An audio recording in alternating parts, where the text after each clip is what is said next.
Omar Touré, the president of ECOWAS, has emphasized the regional body's commitment to see democracy restored in Niger. Despite weeks of speculation that it might deploy its standby force against the military rulers in Niamey, ECOWAS says it's prioritizing diplomacy and will only use force as a last option. We are hopeful that these diplomatic efforts will yield the desired outcome and make it unnecessary for the deployment of the force. Nonetheless, preparations continue towards making the force ready for deployment. After activating its standby force, ECOWAS has faced increasing speculation about when and if it will intervene militarily against the junta. This anticipation has grown following the regional bloc's rejection of the junta's recent proposal to remain in power for a transition period of 3 years. In the weeks following the coup, ECOWAS issued a 7-day ultimatum to the junta, which was not heeded.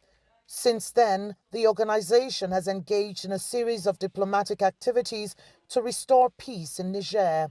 Despite economic and financial sanctions, peace negotiations, and threats of force, Niger's military remains steadfast in its position. Experts believe the mobilization of military force is unlikely. It is not in anybody's interest, certainly not in the interest of any African country in this bloc. So they don't have a choice. Now, the junta have said they're giving it 3 years. All ECOWAS can now do is to negotiate a shorter timeline. ECOWAS enjoys the backing of the African Union and many others in its effort to restore democratic rule in Niger. With the country landlocked and under sanctions, international relations experts have weighed in on the potential impact. People in Niger will continue to suffer. And while they suffer, it will degenerate into a humanitarian problem.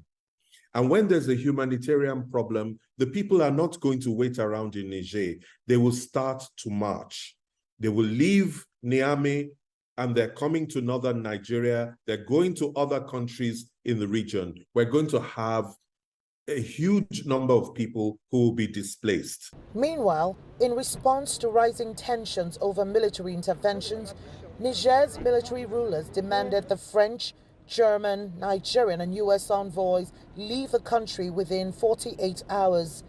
This move adds to the deteriorating relations between the new regime in Niamey, Western powers and ECOWAS, with Nigeria holding the ECOWAS chairmanship.